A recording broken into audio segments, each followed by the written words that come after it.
don't, do you see them? Yep, okay. Good morning and welcome to the Tuesday, September 27th, 2022 Board of Supervisors. At this time, a call to order for a closed session. If the clerk could please read out the closed session item and then note that we will be pulling item 2 of the closed session. Item 1, pursuant to Government Code 54956.9D1, conference with legal counsel re-existing litigation, Payne versus County of Calaveras, USDC Eastern District of California case number 117CV00906. The pulled item that will not be discussed today is item 2, pursuant to Government Code 54956.9D2, conference with legal counsel re-existing litigation. One case, significant exposure to litigation. At this time, is there any public comment for item number 1? There's no online public comment. And seeing none in the room, and then we will also do a report out of the 9:20 closed session, please. Report out of closed session from September 20th, 2022. Item 1, pursuant to Government Code 54956.9D1, conference with legal counsel re-existing litigation, County of Shasta et al. Versus Amerisource Bergen Drug Corporation et al. And Purdue Pharma LP et al. Board action, no reportable action taken. Okay. Thank you. At this time, we'll convene in a closed session. See you at 9.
Good morning and welcome to the September 27th, 2022 Board of Supervisors meeting. If you could please stand for the pledge.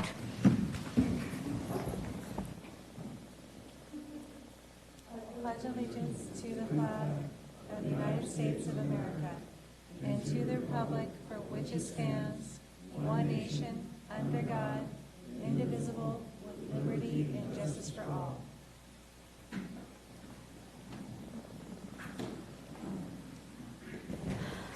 At this time, I'll turn it over to the clerk for a report out of closed session item number 1.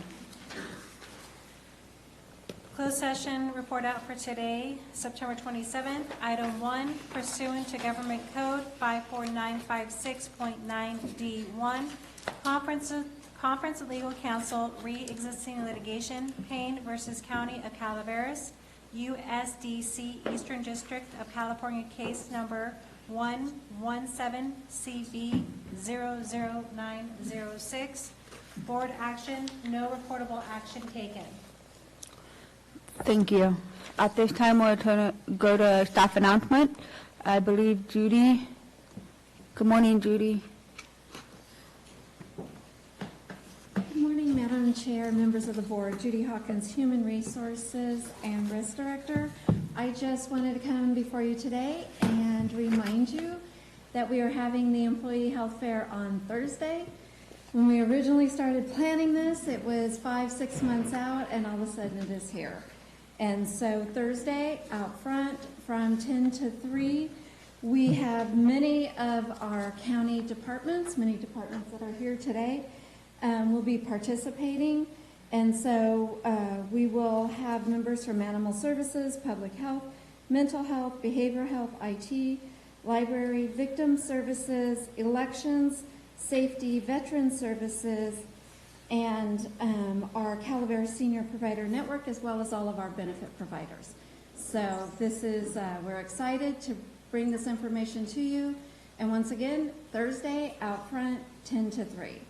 Also, it's important to gather information from the Employee Health Fair because open enrollment is coming up for all of our employees and our board. If you are enrolled in any of the benefits, including cash in lieu, there will be things that you need to do, and so we will be reminding everybody and giving you additional information such as flexible spending plan, dependent daycare, which is a wonderful program for those that have the additional daycare costs. And so we're excited to see everybody, talk to everybody, and we're going to have some fun while we're educating you. Thank you. Thank you, Judy. And then I believe Dan has his hand up as well. Yes, thank you very much. So we wanted to talk a little bit about, first of all, IT is going to be at the health fair, and we are going to be providing information on cybersecurity. And so we're happy to be participating in that. This ties in with October being Cybersecurity Awareness Month. This is something that has gone on since 2004 that is sponsored by Congress, and it's an opportunity for government and private industry both to be bringing forward cybersecurity awareness information. So the county is happy to be participating in that. We will have weekly exercises, weekly information that we will be providing to all county staff on different cybersecurity topics next month. As part of the Cybersecurity Awareness Month. So we look forward to sharing information with staff about that. Thank you. That's my report. Thank you, Stan. Kathy?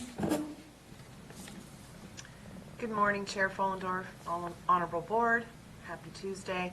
We can't I'm just hear you. reporting out. Can you hear me? Can you hear her? Can you hear me? Kathy, can you try turning up your sound on your system, please? I have it all the way up. Can you Okay. hear me? Yeah, you're leaning in a little bit. Oh, I can just come into the board chamber if you want to move on. yeah.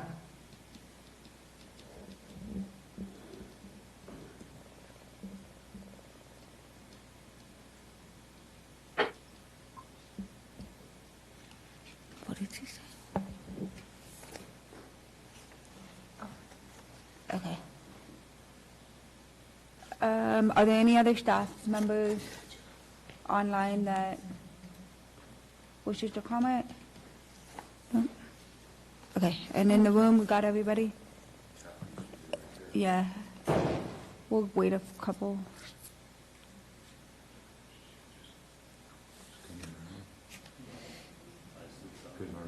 There she is. Hi, Kathy.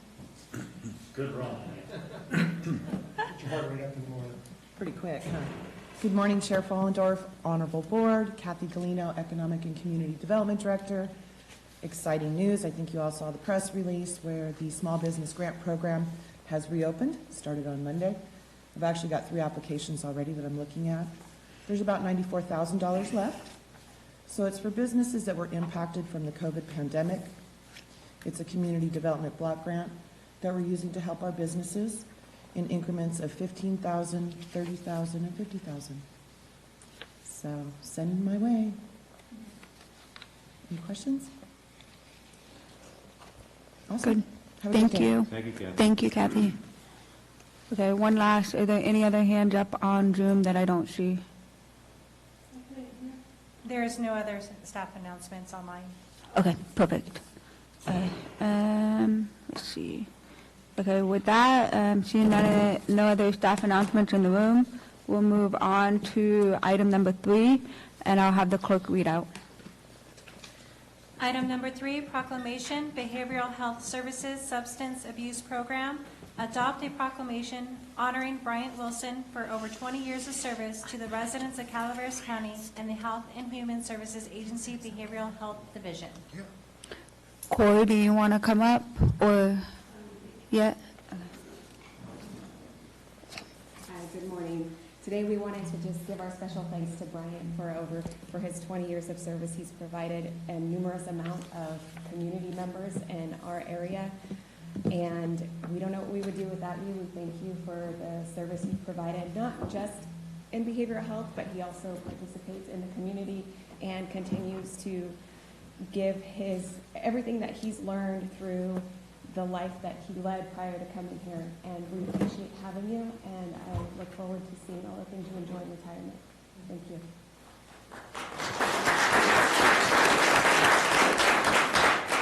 I think that he should come up and tell you a little bit about his story himself.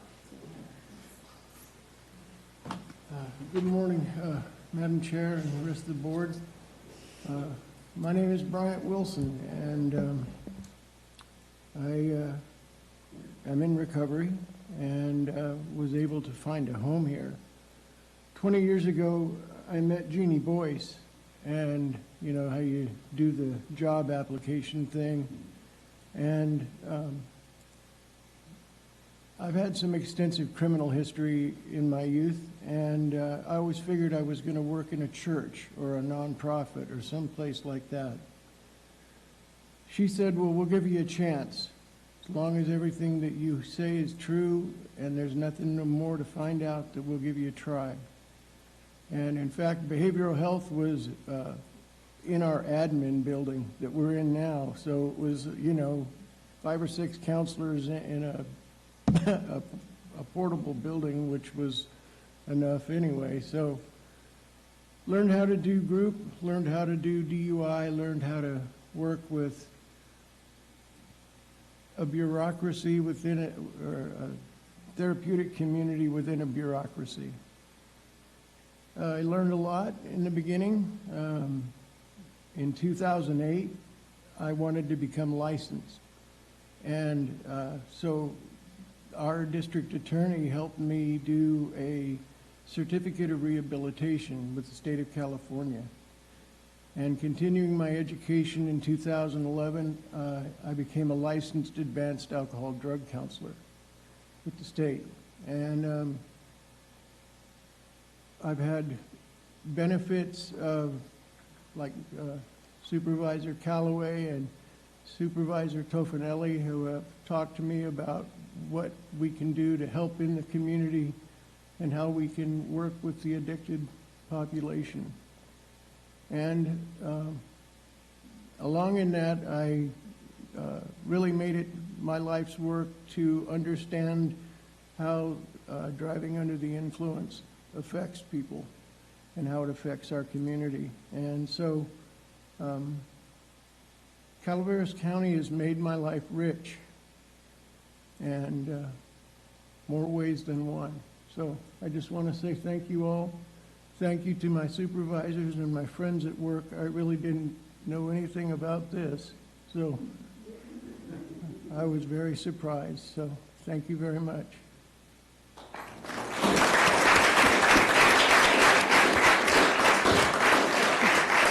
Don't sit down. Okay. I want you right here. I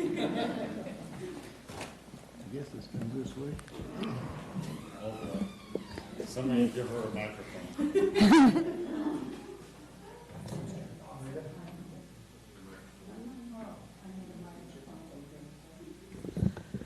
Okay.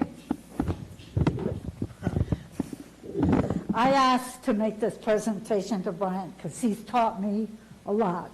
I'm gonna cry. Yeah, me too. Okay. He used to remind me and Judge Mawini to come to the graduation ceremonies, and that was always very meaningful, especially when they would say, Judge Mawini, I hate you, but thank you for making me go through the program. Anyway, Brian taught me a lot about a world that is not part of the world I live in. So I thank you for that, as does the board. So we're going to do a proclamation. No, we appreciate it. Whereas Mr. Wilson began his career at the Health and Human Services Agency in July 2002. And whereas Mr. Wilson worked in the county as a substance abuse disorder counselor.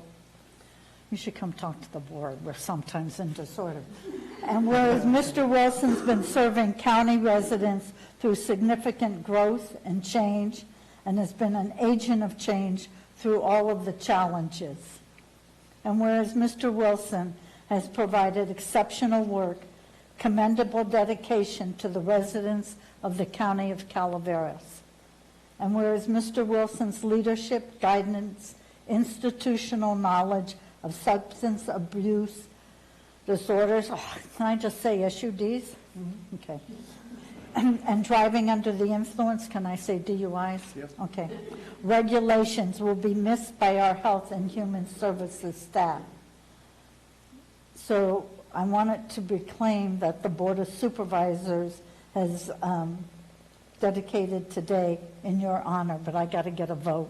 May I please have a motion? I will move this item. Thank you, Supervisor Tuffanelli.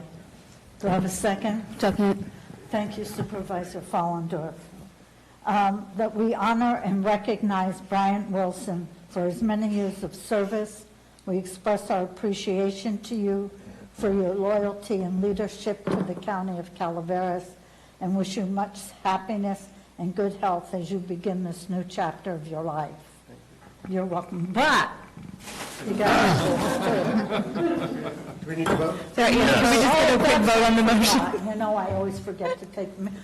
I'll call for the vote, please. All in favor? Aye. Are there any opposers? I didn't think so. So it passes on a 5-0 vote of the board. So this is going to be for you, but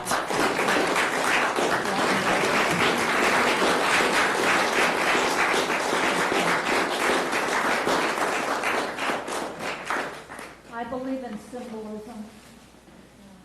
That's him. And that's his hair sometimes when we have all the challenges. So you enjoy. Thank you very much. Would all of you please come down? Would all of you come down? Ben, come on down. Shake hands and they're going to be sweating too much. Thank you.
There will be public comment in just a moment. Oh, thank you, thank you.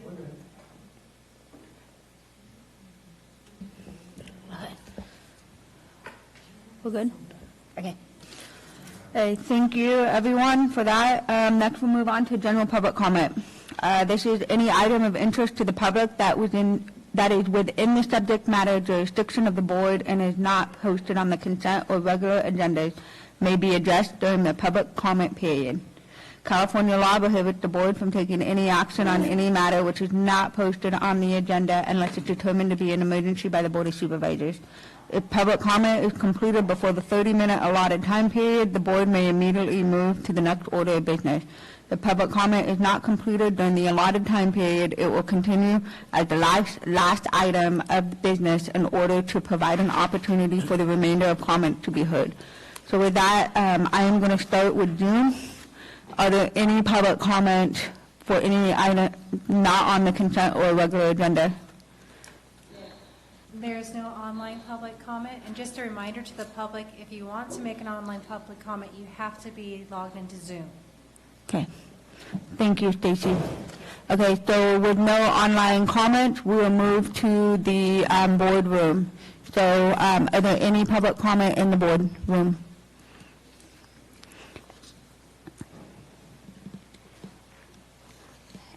And then please be mindful of the time. The light will go green, yellow, and red. I won't need much time. Thank you for allowing me here today. I represent SEIU Local 2015. I come from larger counties and was filling in Calaveras and Amador counties. And now is our time. We began negotiations, and we should be here more regularly than just when it's contract time, but it's important to us that you understand the important work that the providers give. I had no idea about Calaveras County and the lack of services available for like WPCS workers, and I really plan on making a difference there while I'm representing this county. I talked to a member last week in Avery, and she told me her story about not being able to provide care for her 21-year-old son. She had an illness herself, which led to a surgery where she can't lift more than 5 pounds, and that was the same time her 21-year-old son, who she cares for, began having a lot of seizures regularly. She asked, how do I get help? She has the maximum hours because her son needs constant care. And there's nobody to provide the PCS hours, WPCS hours. There's nobody to provide respite. And then there's also lack of medical transportation should an emergency need. She's a resourceful person. And I know she's not alone. I know this county and other smaller counties have a lot of problems with having workers available. And so I'm hoping that we can collaborate at some point to get the word out. There's probably people that can help other people and don't know of the need. So that's what I plan on doing, and I want also that you recognize the importance and the need for people to earn a living wage. So of course, one of the things that we always negotiate for is for living wages. We've done that by raising minimum wage, and it's not enough, particularly with the medical needs and extra gas and all the things that comes with caring for people. My name is Abby Reeve. I represent SEIU Local 2015. I'll be temporarily in Calaveras County, but I will never forget Calaveras County, as we have a regular staff person here. Until then, that's me. And I brought some members with me, Vicki and Kristen, who came to support. They've never spoke publicly before, and they're a little shy now. So thank you. Thank you. Is there any other public comment? Oh.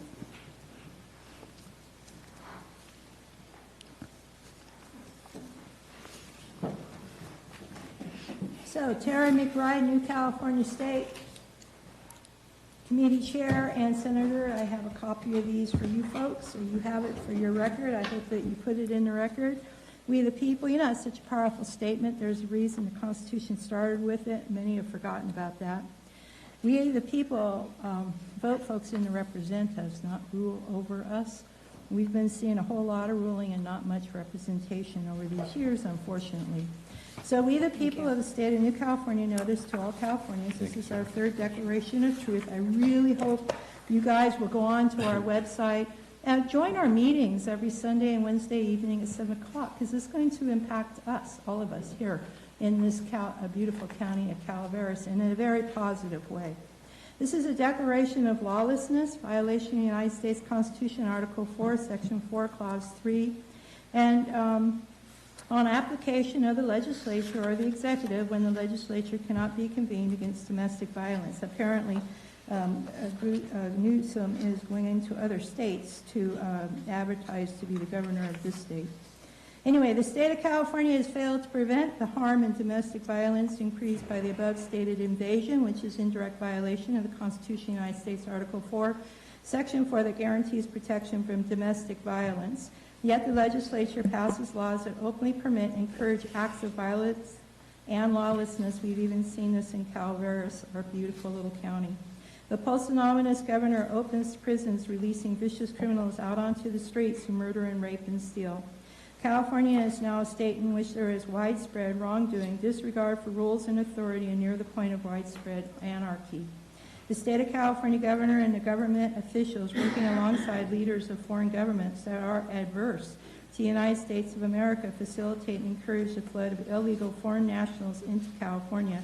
The state of California, in open defiance of federal law, has declared itself a sanctuary for all persons illegally entering the state. The sanctuary status acts as a magnet for known criminals or terrorists who desire to harm citizens of California and of the United States. This status brings human trafficking and drug smuggling activities to California, endangering the lives and safety of its citizens. The state of California has failed to prevent invasion, which is in direct violation of the Constitution of the United States, Article 4, Section 4, that guarantees protection from invasion and domestic violence. The state of California has failed to prevent the harm and domestic violence increased by the above stated invasion, which is in direct violation of the Constitution of the United States, Article 4, Section 4, that guarantees protection from domestic violence.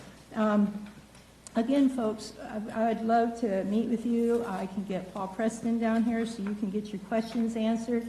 This is happening. I mean, it's happening in a big way, and it's a good thing, and this is what we want. Thank you for your time. Thank you. Are there any other public comments? Thank you. Well, I got somewhat confused about public comment. My comments regard something that's not on the regular agenda, but it is on the consent agenda. Okay, you can pull it when it comes to public comment. You can pull it when it comes to public comment. You have an opportunity to pull the item that you wish to consent. When you're on regular agenda? Yeah, I open it up for the public, if there any public comment, and that'll be your time. Okay. Yep. Does that work? Okay. So is there any other public comment for any item not on consent or regular agenda? Seeing none, I'll go one more time back to Zoom. There's none on the Zoom. Okay, perfect. With that, we will move on to the consent agenda. Consent agenda items are expected to be routine and non-controversial. They will be acted upon by the board at one time without discussion. Any board member, staff member, or interested party may request removal of an item from the consent agenda for later discussion. At this time, are there any board members that wish to pull a consent agenda item? Seeing none, are there any staff? And then moving on to public comment, we'll start with the room, and then we'll go to Zoom.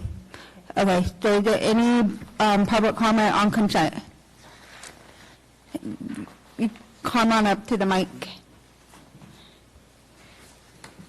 Is this what I'm supposed to ask, that the item be Yeah, pulled? which item do you want pulled? Number 5. Number, I don't know, the one regarding the budget? Number 5. Is that number 5? Yeah. Okay, yeah, number 5. Okay, we'll pull that, okay? We'll pull it. We'll go through the rest of the consent, then we'll pull that out. Yep. Okay, so item 5 has been pulled by the public. Are there any other in-the-room public comments on consent? Okay, seeing none, we'll move it back to Zoom. Are there any public comments on consent? There's no online public comment. Okay, with that, is there a motion to approve consent agenda items other than number 5? So moved, Madam Chair. There's a motion, is there a second? I second. Is there a second, all in favor? Aye. Any opposed? Seeing none, okay. We have public comment on number 5. So you do have the 3 minutes, so just be mindful of the light. Okay. Well, we're good to go then, huh? Yep. Okay. I wanted to wait until your budget process was over, and it appears you're right at the finish line now. A couple weeks ago, some items hit the news in both Tuolumne County and Calaveras County, stating that Calaveras County was $9 million short of being able to get the budget balanced. Well, when I heard that, sorry, but I had to chuckle a little bit. For many years, we told this board not to rely on an illicit enterprise to try to fund the county. And it appears as though the green gold rush and all that kind of stuff, when we were told 10, 20, millions of dollars were going to come in, didn't happen. So I started doing a little bit of digging, and what I found out is that on Measure C, in 2 years, you've collected just a little over $4 million, or at least, or owed. I don't know if this is owed or paid. That's $2 million a year average. That is a far cry from the $11 million we saw on the sign out on the highway for 2 years, for all the comments that were made up here about all the money that's going to come into the county. You're going to be able to do whatever you want, and budgeting is going to be a piece of cake. Apparently, it was a little bit tougher this year. I also found that back in the days when Prop 64 was passed, there was a provision put into Prop 64, which was to return a portion of the money collected by the state to the counties as that revenue was earned. When I investigated that, it's a real easy number to remember on the Prop 64 revenue. It's 0. No one has any idea where the money's at, when we're going to get it. It has to come from the state, probably through appropriation, which means it'll have to go through the assembly or something like that. But you've got money sitting out there. No one knows how much or really how to get a hold of it. The other thing I took a look at is, since I was in that section, was a division of cannabis control, which now appears to be upside down on their budget. And I know that I don't know if they get Measure C money or not, and they're mainly funded by fees for the permits and things like that. Now, with the new budget coming through, and there's been a lot of increase in salaries, personnel, things like that, all of those hours are still out there to process pot permits. And, the amount is going up. And I was wondering, do you have any provision, do you have any intention of going back and recalculating what it really costs the county to do these pot permits and inspections and enforcement and all the rest of it, because the costs are going up, and because of your actions a few months ago, the income is coming down when you graciously gave them a 60% decrease in their Measure C taxes and another month to not pay it. So thank you. Thank you. Is there any other public comment on this item? There's no further public comment. Okay, seeing none in the room, I'll bring it back to the board. Is there a motion to approve item number 5? So moved. We got it. Moved by Supervisor Garamendi. Second. There's second by Stopper. All in favor? Aye. Any opposed? Seeing none, we'll move on to the regular agenda. So next we have regular agenda item number 15, and I'll allow the clerk to read out. Item 15, action item, Clerk of the Board of Supervisors, select one member of the Board of Supervisors to act as the 2023 CSAC representative and one member to act as the alternate for the CSAC Association year beginning November 14, 2022.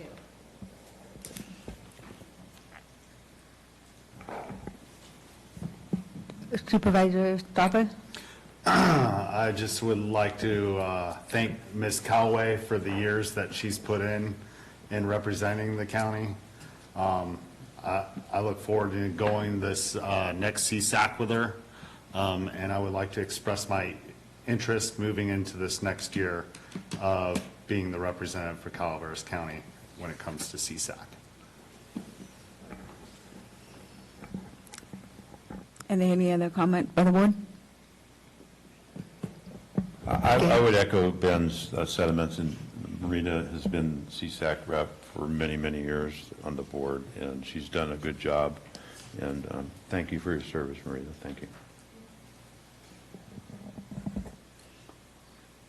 Any other comment before I move it to public comment?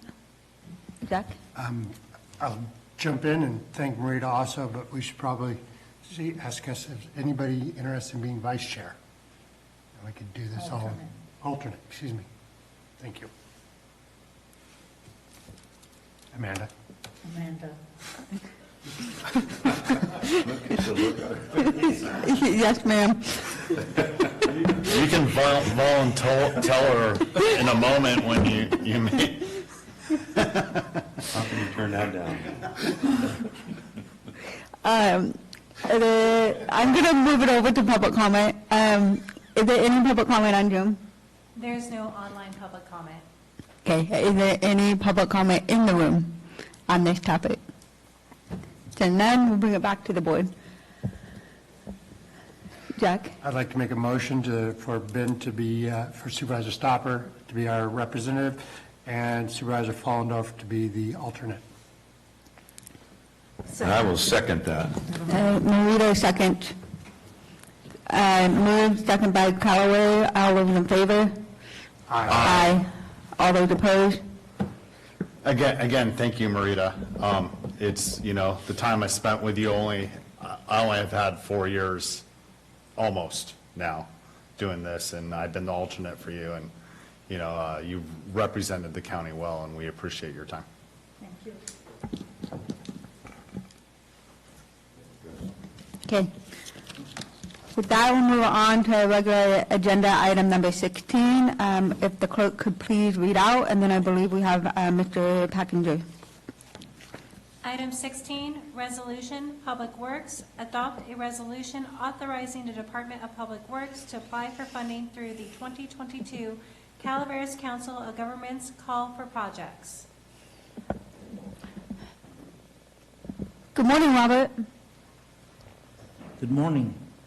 This is, in a way, a culmination of a process that we've been meeting about now.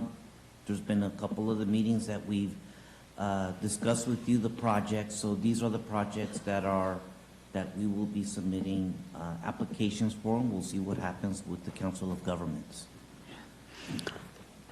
Are there any board questions or comments on this?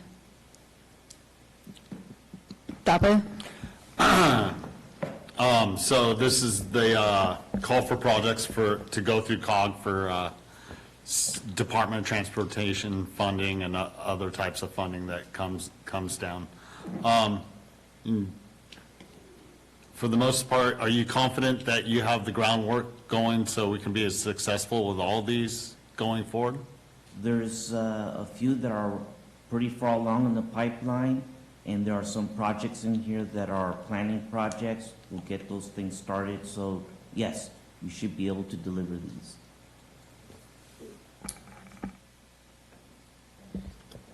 Are there any other board comments or questions? Okay. Callaway? Mr. Packinger, I just want a clarification. You said summer planning, like I can only address in Murphy's, since there are no plans, does this mean part of the funding we might get from the COG would be for planning? There's a couple of the projects here that are identified as a planning project, and that downtown Murphy's outdoor dining plan is the plan. So once that's done, we'll move on to the next phase in a future cycle. But that one, as an example, is already gonna be taken care of, once we approve the ordinance. So, in terms of the outside dining, I mean, that people will be able to apply. So what is it that I'm missing on that one? Well, there has to be a component also for filling in some gaps on sidewalks and walking areas that we've discussed. Okay, Try to get perhaps an update to the circulation of the pedestrians to get to the Black Park parking area. There's different things that we Okay.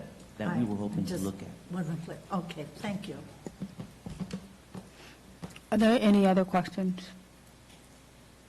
No? Okay. With that, we'll move it to public comment. Is there any public comment? I'm not seeing any in the room, so are there any online? There is no online public comment. Okay. With that, I'll bring it back to the board. Is there a motion to approve agenda item number 16? I will move this item, Madam Chair. Okay. Second, All in favor? Aye. Aye. All opposed? Seeing none, 5-0. Okay. Thank you, Robert. Thank you. Thank you, Robert. Thank you very much. Okay, next we have agenda item number 17. I will turn it over to the clerk to read out. Item 17, action item, integrated waste management, approve revisions to the solid waste task force bylaws.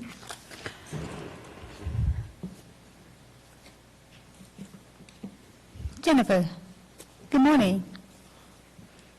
Good morning, Madam Chair, respective members of the board, Jennifer Tashi, Director of Integrated Waste Management.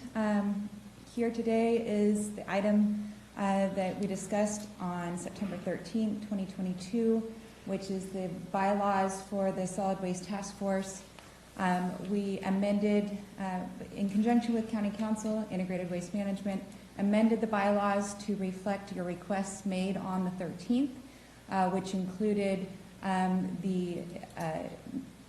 to maintain the existing structure, which is a advisory committee, and omitting the ability for them to review the contracts. So in front of you are those amended bylaws. These bylaws have been sent back to the task force for their review. I did not get any significant feedback with any opposition to the amendments made. There was a reminder in addition to that we missed, which was the task force had requested that there be an Angels Camp City Council alternate, which was added to ensure that they do have an alternate member to be able to attend. And that was the majority of, outside of maybe some just some grammatical changes and things of that nature. So I'm here to answer any questions you may have on those amendments and those changes. Supervisor Callaway, your light's on? oh, sorry. Okay. Supervisor Stoppe. I'm really good with all this. I just would like to suggest one change to Article 2, number 1, first sentence. So it reads, "The committee meets quarterly or as needed at a Brown Act compliant site determined by the director." The last 4 words I would like to omit so that it says, "The committee meets quarterly or as needed at a Brown Act compliant site," which is within the lines of all other bylaws I've read within the county. If the commission decides that they want to vote to meet at a different site, to go someplace else, they should be able to do that as long as it falls within a Brown Act compliant site. That's it. From my perspective, so long as the task force is meeting at a site that's Brown Act compliant, which would also include ADA compliance, et cetera, then that should be fine.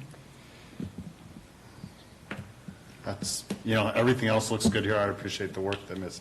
Cashy's done. And I mean, that's not a big one, but, if at any one time the commission decides they want to meet someplace else, that's within their means.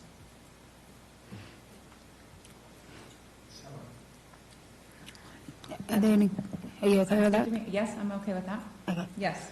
I believe the reason why there was an available site determined by the director was the direction given by the task force is why we had that in there.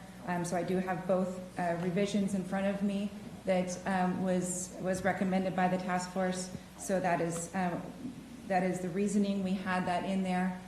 But I think that could be amended and serve our purpose still. Okay. Are there any other comment by the board? Thank you, Jennifer. You're welcome. Are there any other public comment on this? Okay. There's no online public comment. Okay, seeing none in the room. Is there a motion to approve the item with the suggested changes by Supervisor Stopper? So moved with the amended. Is there a second? I'll second. All those in favor? Aye. Any opposed? Seeing none, passes. Thank you.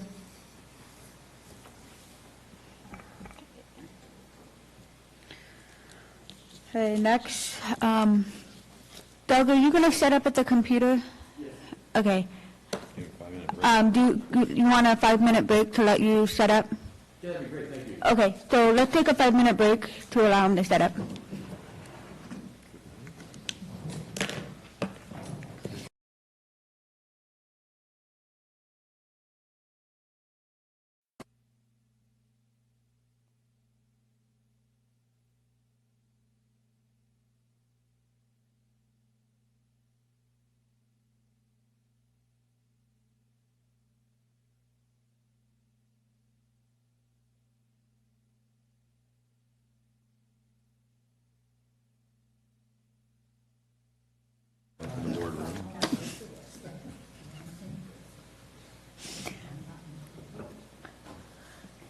Good. Okay. Welcome back. Next on the agenda is item number 18. If the clerk could please read out. Item 18, action item building. 1, find exempt from CEQA.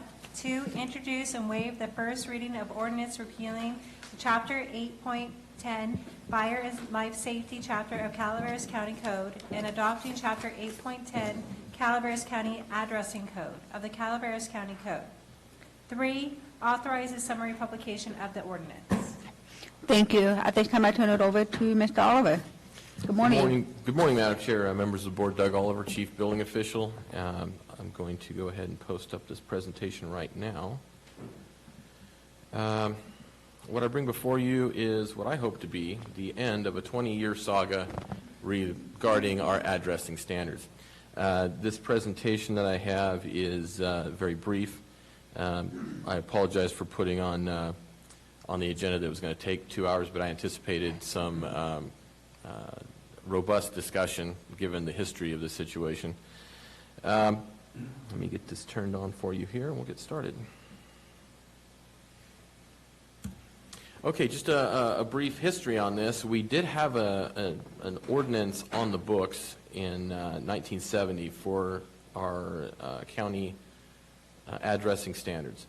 In 2003, however, that was removed from ordinance. It was repealed and replaced by Section 8.10.200, which was our fire safe regulations, which was an in lieu version of the Board of Forestry's regulations at that time, which established the general necessity for addressing.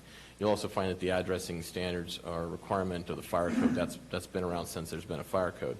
However, In doing so, they had an in-lieu standard that was required to go to the Board of Forestry every time the Board of Forestry changed their standards, and that has never been done. So 8.10.200 is not enforceable in its entirety. In addition, there was some language in the in-lieu regs for this county that does not jive with the current standards or the current fire code. And so we have a lot of inconsistencies just in our fire safe regulations in addition to the addressing standard. In addition, in 2017, we had an adoption of Chapter 15.09, which is essentially a brief statement that we've adopted the Board of Forestry standards. So now we have two different competing issues in our own ordinance, and one of them is obsolete. So we have some conflict there. This is the only remaining section that's currently on the books. The Board of Supervisors may from time to time by resolution adopt additional regulations. That's it. That's our ordinance for our addressing standards. Our total standard currently is a document that was adopted by a resolution, and it contains a lot of mixed messages as far as policy and procedure. So part of what I'm trying to do here is separate the two and put them in the right place. So it was never really appealed. From time to time, GIS and the building department have collaborated on addressing standards. There were revisions proposed to 8.10 in 2017. The project was never completed. In fact, the framework you have before you started with those 2017 proposals that never reached your desk. So what we did in this process is we took that original framework from 2017, we reviewed that against the addressing standards that were adopted by resolution.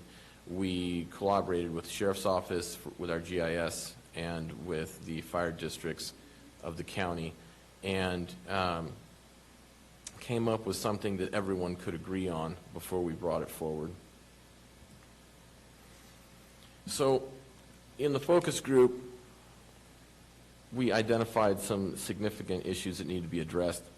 We needed to be able to integrate accurate data into our MSAG, into RIMS, into what is, NG 911, which is a big deal right now. We needed it to be intuitive. We needed to be able to have staff implement it easily. We needed to eliminate potential errors. We need to codify the general requirements and identify where we have flexibility. And it was identified we need to essentially just repeal 8.10 completely and just recognize that what we had in Chapter 15 was adequate to keep up to pace with our Board of Forestry regs, which change from time to time. This is the most current addressing standard that I could find that was brought to the board, and that was in 2003. We did have other proposals in 2012. Once again, this was not in ordinance. This was adopted by resolution. So the good news is that addressing standard, most of it is a perfect working model. I mean, we've only changed a handful of things, and I'll get into that a little bit further later. Okay, so one of our big things that we did was we separated the policy from the procedure. We recognize that the board sets policy, the departments establish a procedure in order to implement that policy. So part of what we've done here is we've set aside in ordinance exactly what the board is directing us to do, and then the county numbering standard, which is part of this package, is the roadmap that the departments use, the procedures, to get the job done. It should be, I mean, essentially it's really meant to be that way. The original had language about which departments did what functions, who was responsible for the basic staff tasks, and the problem is once that's adopted by resolution, if your board decides they want to put this program into a different department or utilize some efficiency or streamlining, you have to go back and change the resolution or adopt a new resolution. So what we're doing here is just saying that we're making this a program now that one organization is responsible for, but you can move to any other place you want and it won't affect what we've already got here. We're rescinding all of the previous language that was in 8.10. We are establishing this as a permanent addressing code, and we're establishing basically which departments are participating in enforcing the standard, which there's really very few. Direct the building official to develop and maintain the county numbering system. So as things change, we'll change in procedure in the addressing code. The ordinance shouldn't really have to be changed moving forward. It's designed to just endure any other changes. This also sets the new Chapter 8.10 establishes when address is required, notifies requirements, notification requirements for landowners, when a road is required to be named, your general guidance for addressing corrections when there are errors, and something that wasn't there before, an appeal process. And this is one of the key elements that maybe want to bring this to your board, was that currently, as it stands, the building official, regardless of who's sitting in this chair, is the sole responsible party for enforcing the standards. There's no appeal. Your board does not have an opportunity to weigh in on these matters. It is simply that guy, and that's a huge problem for me. There should never be one sole person with total authority to render any decision in a government setting like this. So the appeal process is a huge deal. We do need to give people redress if there's an issue coming out of this office. And then we have clear links to PRC 4290, Chapter 806 for adequate enforcement if someone decides to create their own road without telling anyone, and the sheriff's office or the fire departments find out. We have to find a way to get them into the system or find a way to make them compliant. So the enforcement mechanisms are there in the ordinance.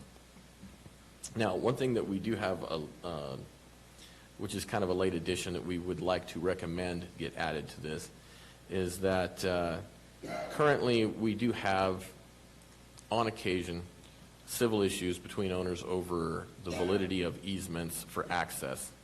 The requirements in the ordinance as presented is that they show to the satisfaction of the county surveyor that the parcel can be legally addressed.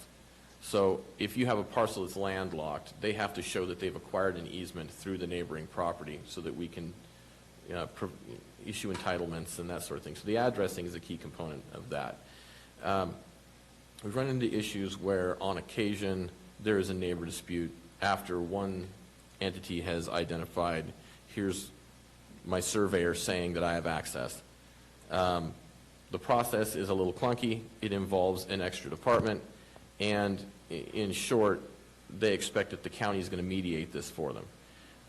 Addressing is aside from the civil issues of land ownership, and we want to maintain that. In addition, we want to streamline the process a little bit. So there's one word in here I do want to change on this based on what's below. I'll just read what we want to add. What we want to add below this is, in the case of easement access, the applicant requiring an address shall provide a copy of the recorded deed of easement and a title report for the property at issue. The county will act in accordance with any validly issued court order. Currently, what we are requiring is that if there's a legal access question, we require that the applicant go to a separate land surveyor, pay them to prepare a proof of legal access, which is then given to the county surveyor. They review to make sure that that land surveyor has done their job and confirms that this is a valid legal access. And then we move forward with the addressing. That incurs additional cost to the applicant.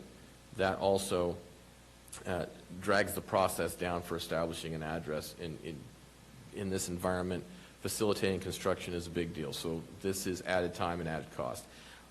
In checking with county council and going through their network, they've found that other cities and counties have smaller, streamlined processes. They don't include the county surveyor, or they don't include a land surveyor. They simply say, provide us a copy of the legal access, the description of legal access, and a title report. The title report does that job of establishing the legal access. So this will streamline the process. It'll eliminate that additional cost, and it does give us due diligence as to whether or not we do have a legal access. And should this become contention between landowners, this is essentially saying, settle it out in court and we will abide by what the judge says. So that's essentially what we're proposing to add to this language. May I ask a question to clarify? Please. So in short, what you're saying is, with that added language, that someone could, let's say landlocked piece of property, they want to build a home. At the time that they come in, they have a surveyor provide documentation showing the easement, so to say, from open road for access. At that time, you will provide the permit without it having to go back to the surveyor for a confirmation, unless there's a conflict with the neighbor, at which time they will have to get it settled within court. At that time, we'll accept what the court says. Well, we're breaking it down even simpler. We are just asking for a title report and a copy of the legal description for the easement, and that's all as long as they can provide that, we'll issue an address. If there is a dispute after the fact, then they settle that in court, and we will abide by the court's ruling. Sounds good. Thank you, Doug. You're welcome. Okay, so the county numbering system, that's where we locate all the procedural information. We've carried over all of the previous details and information for how to establish the addressing based on road range and the side of the road that you're on. It's identical to what is in the previous addressing standard. So procedurally, we have no changes. We have removed any direct ties to any technological platforms. The previous standards required certain actions be done in certain programs that we no longer use or can be sunsetted and removed. So this is now very basic and meant to apply to any technology that we get our hands on that may work better. And it also completely eliminates workload delegation. The department heads are responsible for determining who does the work. So you tell me which department it rests in, and we'll take it from there. And then it is consistent with our direction provided in Chapter 8.10, so there's a direct correlation. Now, I do have a copy of the county numbering system that we can go through if you have any questions, or I can just take comments. I promised our CAO that I would keep it under 15 minutes, and I hope he started the clock about 10 minutes ago. If there's any questions, please let me know. I would say stop at 8 and do your 15 minutes, so you're good. Are there any board questions? Jack? Thank you very much, and thank you, Doug. I understand what we're trying to do here, and sometimes we all get the phone calls about someone with a property line dispute and an easement dispute, and we always reply that that's a civil matter. I think that, if someone's coming in, and I think that this is, in my opinion, outside our purview. I think that we are asking property owners to prove, they're guilty until they could be proven innocent. Come in and prove to us that you have a right there. And I think that has a couple implications. First off, if they are fraudulent, we could have possibly some liability. But more important, I just don't think it's our business. I think that if somebody comes in and they say, I need an address, and it's a matter of life and safety, which I totally understand, for sheriff, fire, and everything, and I say we give them an address. But I think that making a property owner go and prove to the county surveyor that they've got an easement, prove to the county that they've got a valid court appointed, or anything that comes on, just to get a permit of really any size, or just to get an address. Doesn't even mean you want to build something. I have a property, let's say on Highway 49. I need an address. I'm not pulling a permit for anything.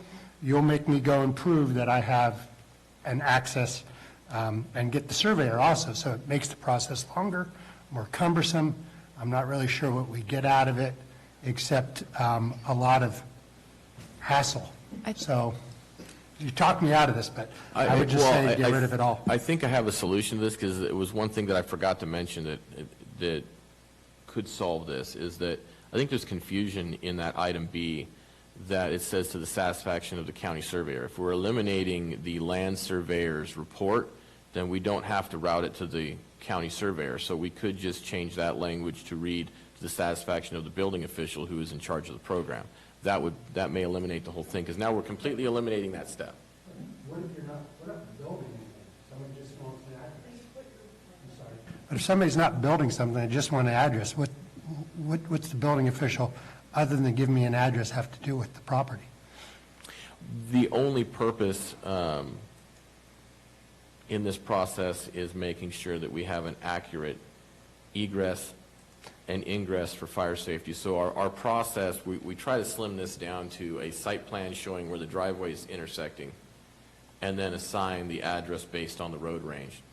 And so by eliminating the county surveyor in this section, we're actually eliminating a lot of work on their end. And if we just keep this language here, we're limiting it further down to give the building official the title report and the description of the easement, and give me a site plan showing where you're going to access, and I will give you an address, and that's it. And I'm just not sure that's our job. I mean, we're looking for life safety, so the police and fire want to know how to get to a place, so we give it an address. If somebody's building a home, they're going to have to go through your shop, and they're going to have to make sure they've got the access and the roads are correct. But that's different. If somebody's just coming and looking for an address on their piece of property, for whatever reason, why should I, as a landowner, have to go and prove that? I mean, if I'm going through someone's property illegally, that's a civil issue, and they could call the sheriff on me, they could take me to court, or vice versa. I'm just not sure why we want to expand our role. I guess I can separate these. I think we've convoluted two issues, so I want to try and separate them. This is only if there's access to an adjoining property. If you have direct access to a roadway, this does not affect the process at all. I understand that, but what business is it of ours? Yeah. Yeah, that's all I've got. That's a good question. Your board may like not to do this. To this point, it's on the books now, Mr. Garamendi, so we aren't adding it. We're just making it more streamlined. That's the first point. And the second point, even though how much my heart agrees with you that nobody has any business on my property but me, it's required by the state for fire safety standards. Well, I agree with that. I agree with that, Ben, except for the fact that we can drop this section out. And to my understanding, this is not required for fire safety. The rest of the ordinance is to make sure you have a valid address, but making sure that you've got an easement, how is that a public safety property? How is that a public safety issue? May I suggest a solution to that when it comes to developed properties, adding that somewhere in it? We can look at that. I would need some time, to be honest with you, to research that. I've never heard of a jurisdiction assigning addresses without verifying some sort of legal access. That's just kind of, that's pretty routine. But I'm happy to look into whether that is, whether we could not. Removing the language that we had added is only the last two sentences. I mean, it would essentially read, prior to an address being assigned to a site as pursuant to the section, the owner or applicant must establish to the satisfaction of the chief building official that the parcel at issue can be legally accessed from a public road, or that there's a recorded deed of easement granting legal access to the parcel, and end it there. Right, that's existing, correct, Doug? That's existing. But I think what I hear Supervisor Garamendi suggesting is that we take that out entirely, take out the existing language as well. That was recommended, I believe, in 2017, wasn't it? In your presentation, it wasn't in this. It says, the agenda item says, it was suggested that we drop it. You know? So, obviously, somebody thought it might be a good idea at some point. I think we have to be careful when we start creeping. Maybe I understand where Supervisor Garamendi is going. So not necessarily for building a home, but commercial activities maybe, so then that way, if you got to call 911, you're able to give an address. Because I believe most folks were given a GPS code. I mean, I know that GPS code is written on my head gate, so everyone can look at it if we've got to call in for a medical emergency, because there's no address. So maybe that's where there's concern, is how do we tell someone when you're out where you're at? But we can do that. We could give them an address. I'm just saying that they don't have to go and prove. We don't want to be in the business of adjudicating what's a proven easement or not, right? Well, I think the purpose of this, I see your point, and I think the purpose here is, well, I know the purpose here is that we don't want to accidentally create a civil disagreement. Correct. That's the primary reason for this, is that if someone's going to ask for an address, if it looks like you're going through a neighboring property, we don't want to allow you to use the county process to circumvent a civil process of getting an easement to go through your neighbor's property. I mean, I don't know if there's anything preventing you from getting an address and just having a verbal permission from the neighbor, but the moment the neighbor disagrees with you, and I've had this come up in other jurisdictions where we've had a verbal agreement between landowners where we didn't have an ordinance like this. We issued a building permit halfway through construction. There was a falling out, and the neighbor said, "I'm not letting the county cross my property anymore." And it completely destroyed that project because we couldn't perform our services. So this is probably 100% just let's prevent the opportunity to create a problem. I just don't think we have to be the nanny to everybody. Fair enough.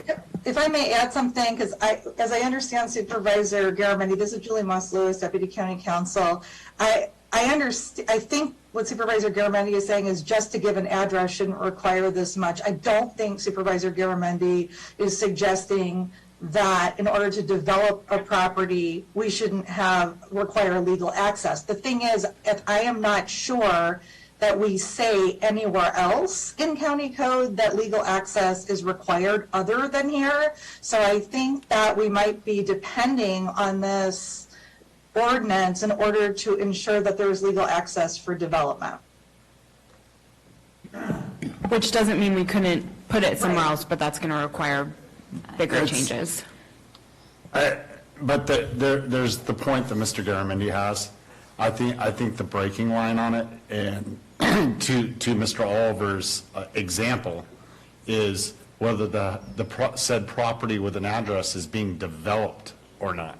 See, okay. Yeah. So that's where I'm sort of hearing this, but it's complicating something. It looks what you have here and what you're proposing at the end of it, I agree with and seems to be working for me as one, but if we get to a point where we want to address his concerns, I think it's the differentiation of whether the property is going to be developed or is developed at that point that they would have to propose a legal access. Because, if he's got his cow land, or pasture, it's one thing for him to take down the fence on the back 40 or not, but that the access is kind of a null point. Well, in addition to that, there's certain structures that don't trigger addresses, so unless you request an address. I mean, Right. There's nothing preventing you from coming in and saying, I want to address this parcel for the future, and we'll give you an address. Where's your driveway? Well, I don't have one yet. Okay, well, here's the road range between here and here. There's nothing in this ordinance or in the county numbering system that prevents us from looking at the road range and saying, okay, this is the most reasonable spot. But then when you go to develop it to put the structure on, if the driveway doesn't align right with the road range, we may tweak it left or right a few numbers to make sure it falls in line. Okay? Or going further, any wells, septics, small accessory structures, agricultural development, things like that, don't generally have to trigger an address at all. We currently do some of that, but there's no reason why we have to. I mean, building permits, the only requirement is that you give us the location. So I have a whole stack of historic permits that state that it's a quarter mile down the road from the juniper stump off of this main road. I mean, it's legal, so we can technically do that. The function of this ordinance is to comply with our fire standards and to make sure that the sheriff's office and the fire departments have a GIS point and a address that they can associate with an emergency so they can get there. So there's a way to make that work. I'm not married to any of this language. And I totally support the public safety. I'm just worried, obviously my concerns are the other side. We're adding stuff to that. That's all. Supervisor Callaway's been patiently waiting. I had to wait till the boys finished. I totally support an appeal process. That's sort of been the culture of the board, so I think that's a good idea. I support this for several reasons, but I have some concerns. The process for renaming a road, I couldn't figure that out because we've had those. We had someone who had an address to a road, on a road that didn't go to their parcel, and they had to go through a fairly laborious process to get it changed to a road that accessed their property. I'm thinking it was off Highway 4, it was like private roads. Cedar was their address. I mean, it's just an example. And they couldn't get to that street. And they couldn't get, so Right. they had to go to another road and that process. I think all of that should be allowed under the jurisdiction of your department, not coming to the road. I remember, and going back to what Supervisor Follendorf talked about for UPS and FedEx and so forth, there are a lot of people that utilize a numbering system, Right. including inviting people over for dinner, and they GPS you. Not that GPS is correct. And I remember the drama we had on Arola Road, because Arola Road was an old cow road, and people needed addresses, but they needed to go back and get prescriptive rights. So does this take care of those kinds of things? Oh, and then there's one more that's occurring now. They have an address of Main Street, but somebody went to build a house next to them, and they were told that street can't be Main Street, you're gonna have to pick Broadmoor or another. How does that happen? Do people pick their names of their streets themselves? And is that approved by your department? So the process as it currently is, I can't speak to the other processes in the last 20 years. I can say that there historically have been some hot spots in each district where the addressing doesn't make any sense. And so what we do currently, and which is represented in the numbering system here, is that for subdivisions, they're going to go through the planning process. We're going to see the layout. We're going to do our best to establish the addressing based on the road ranges and establish that when you have a new subdivision, it rolls out with the correct addressing to begin with.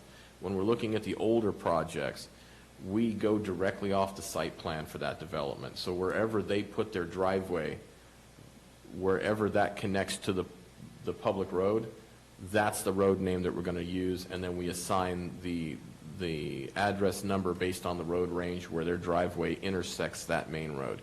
So in the case of Cedar, that subdivision was approved with addresses facing the wrong direction for the topography.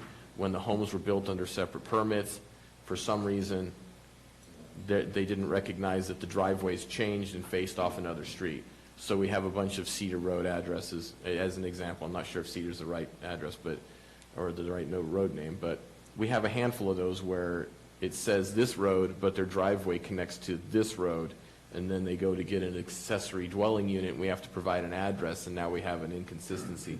Or if the fire department doesn't know that address is on the wrong street, we've actually had complaints where someone has had a heart attack, and the fire department drove by the driveway twice because they thought it was off a different street.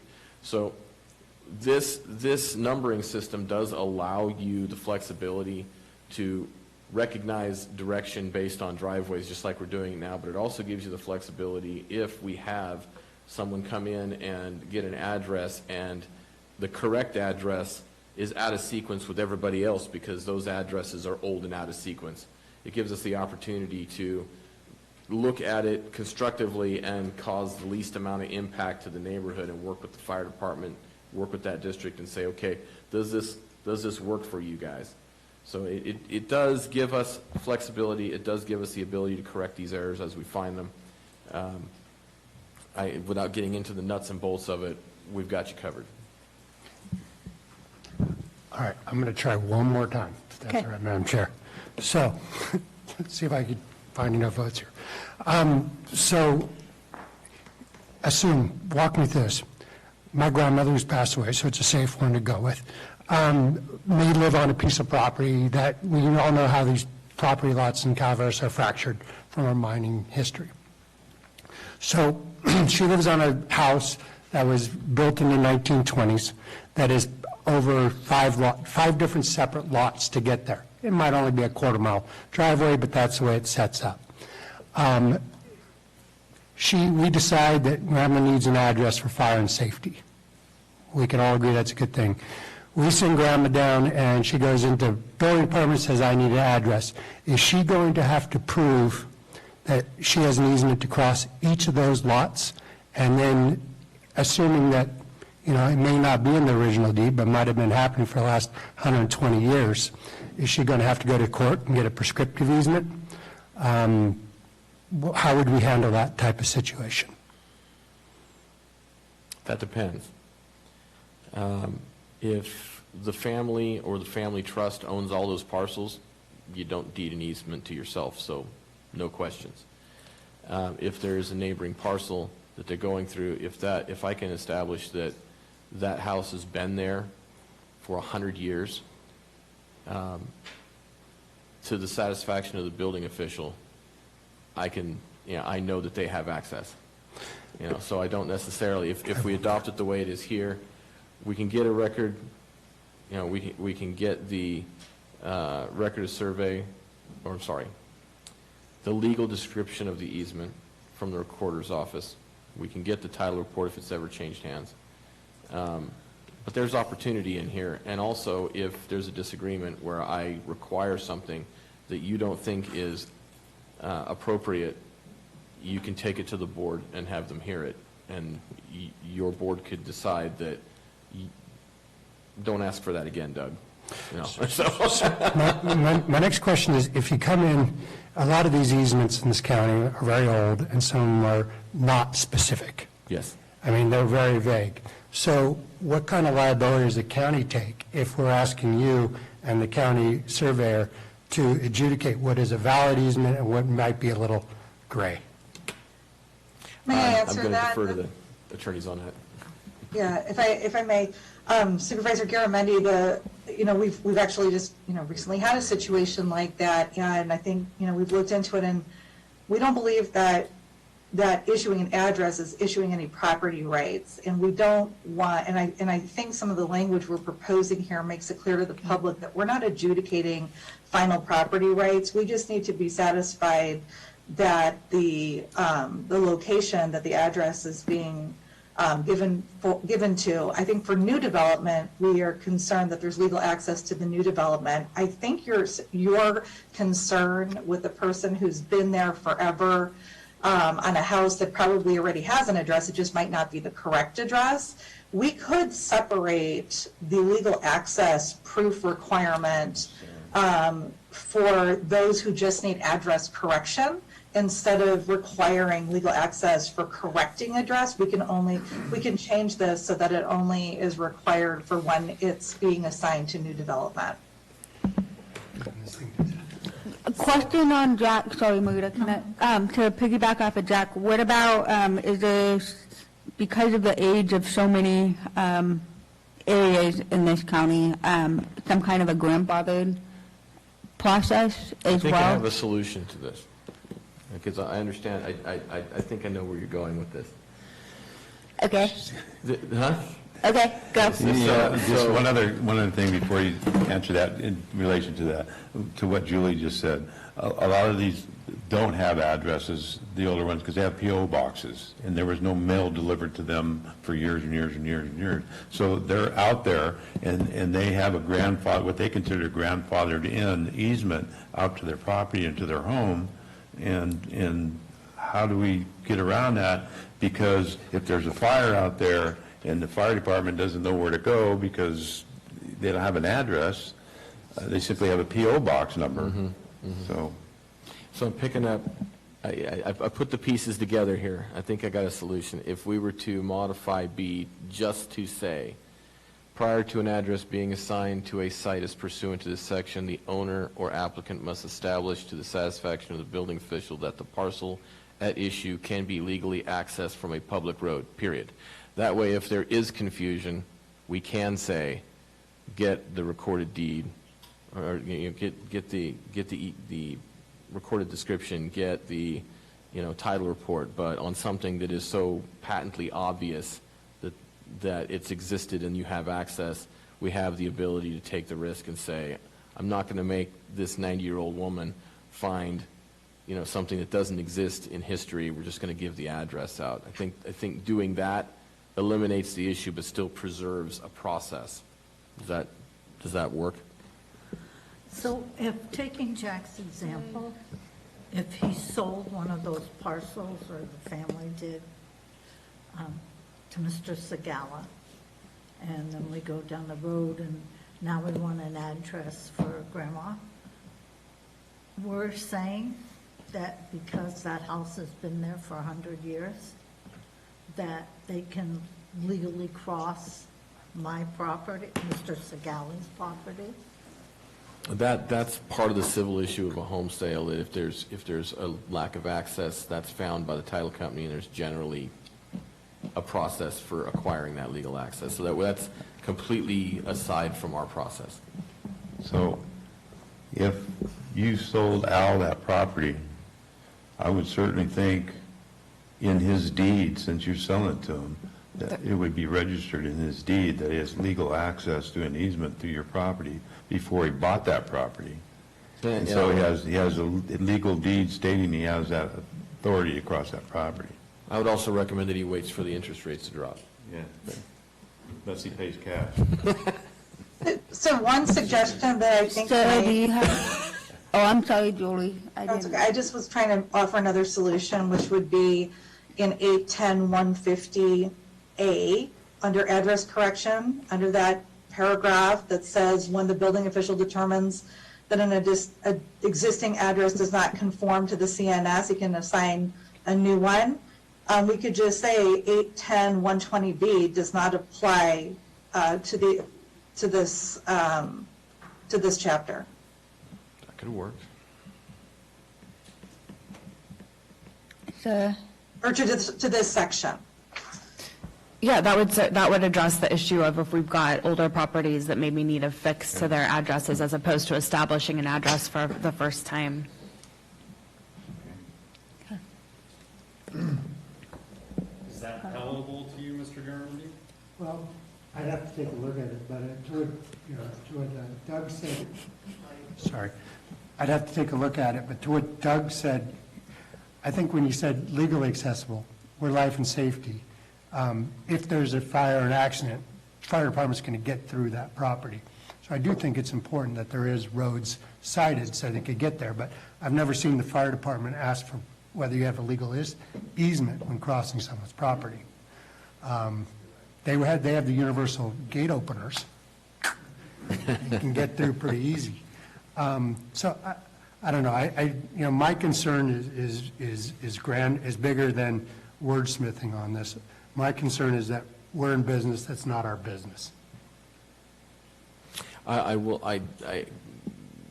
guess I'll just say that I completely understand your point and I appreciate it because I have similar sentiments.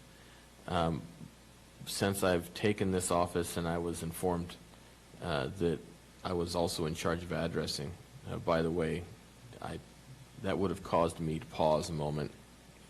But since I've taken this on, part of our greatest struggle with getting this sorted out is the application of addresses without a standardized system to make sure we're not creating problems.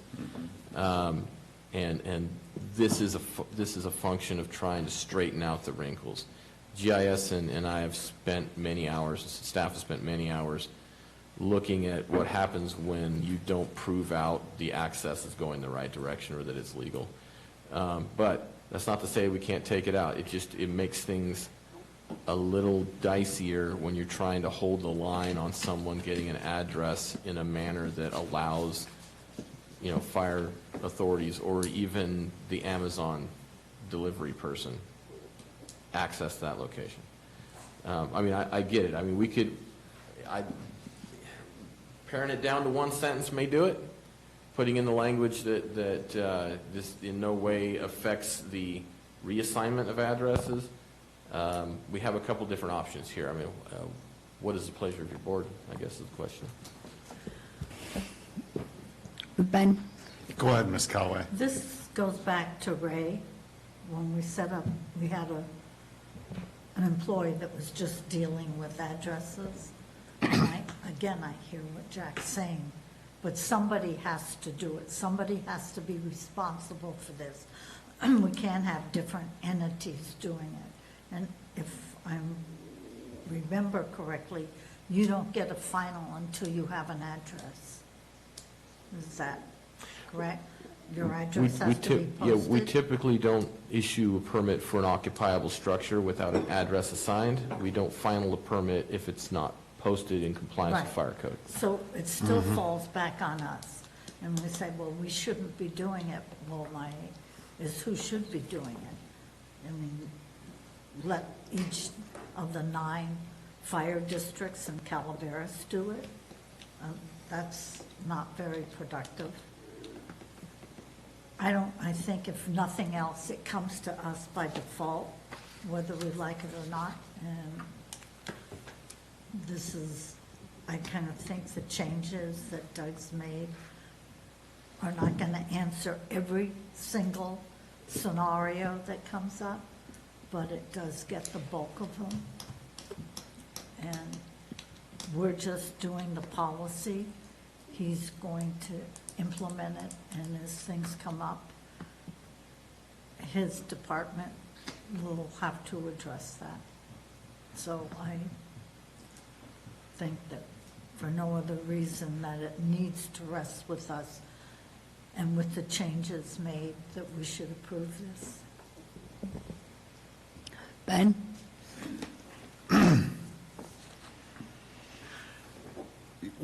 We have to do it for developed properties per state law. So I'm kind of going off on another one, but I would remind you that the job description you have, Doug, also says or duties as assigned. Agreed. Just adjustly. So you get addresses. Very well, sir. Here's a point that you've sort of answered already, but we're bringing this under one house, is what you're saying. Because there's a lot of things here that go back and forth between the, not necessarily Public Works, but it lies within Public Works when it comes to our county surveyor and everything. So this was, I'm reading through here on, let's see, page 2. I got it highlighted. 267. It keeps referring to the building official's decision. So this lies within your house. But there's other things when it comes to a new address about signing and staying within DOT rules and everything. Will that be underneath your inspectors as you move forward? Because it's right now it says it's underneath your house, and, where does it reside? Because I don't, the reason I'm bringing this up is far too often, we'll use the business license for an example. People have to go all over the county. They don't know where to go. They get one information from one department that doesn't necessarily align with the information from another department because they have different, roles to play, so they might not know all your procedures. So my interest is when we put things forward like this, although, a sign inspection would usually fall underneath Public Works, I think it should reside within one house if one's responsible, so that people aren't having to spin until their head falls off, trying to figure out how to get through the process. Let me see if I can try and answer that, 'cause that's kind of a big topic, because we have. I know, and it doesn't just apply here, but. Let me chop it way down. In essence, the county surveyor in the past has provided a service to the building department in verifying the legal access. They are not required by law to do that. It's a service that they do and they charge for, or I believe they're charging for that. Anyway, when it comes to the enforcement of all the other items, the fire code, the 4290 addressing requirements, the roadway requirements for 4290, those are local agency which the building department is responsible for in the application of a new structure permit. If there's any inconsistencies, it's the fire district that makes the final determination if there are issues. But when it comes to any other instrument, the county as the local authority, if it's not my authority to issue that instrument, it's that department head's responsibility. And we often work together on these things. So if it was a grading permit, for instance, they route it to me and I check the 4290 driveway requirements for them. So we provide a few services back and forth. This is an attempt to streamline it further. It is an attempt to eliminate a little workload on their end and bring this in-house and push the process a little faster. So that's part of it. I hope, did I answer that question well?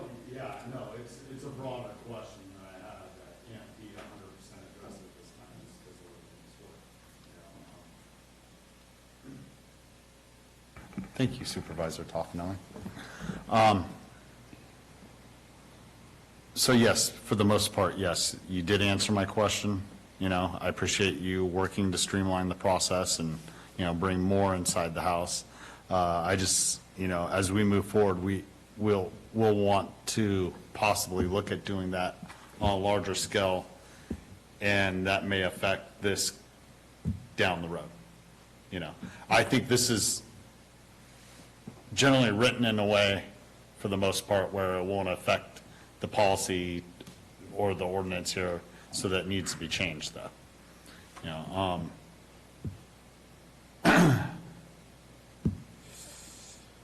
right. Okay, are there any other supervisor comments? Are there any other staff comments? So what is the consensus as it pertains to this paragraph? Do we want to remove language? Do we want to maintain the language? What is direction at this time? I would be in favor of keeping it with the adjustments that you said on it. That you would. The adjustments of bringing it down to one sentence and making it building official, or just changing the county surveyor to building official? The first one. I don't think we can, I'm sorry to interrupt, I don't think we can, if the intention, Doug, is to give flexibility, I don't think we can say that they have to establish to the satisfaction of the building official that the parcel can be legally accessed from a public road, period, because that actually takes away, that's a more stringent requirement. How so?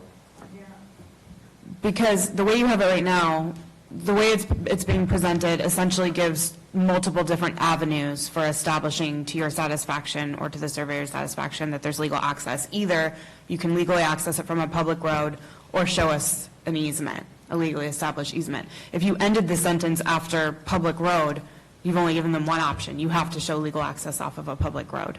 But it would open it up to being able to say, show me a deeded access to that public road, because it's implied rather than expressed. So instead of being locked into a requirement, it becomes an item of flexibility and discretion.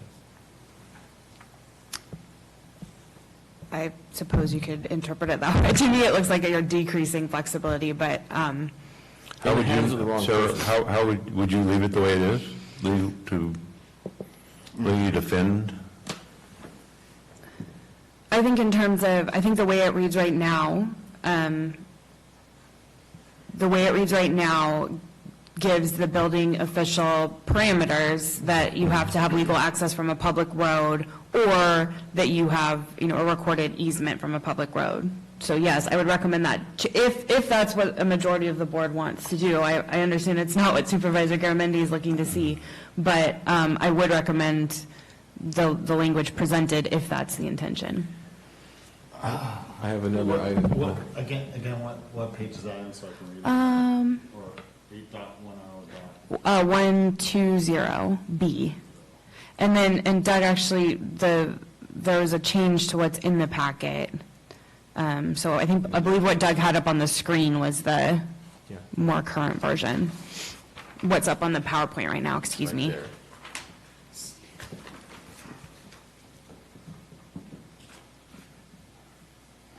We could also just add, let me just make one more recommendation that might work. Let me throw another. I don't. Let me read this.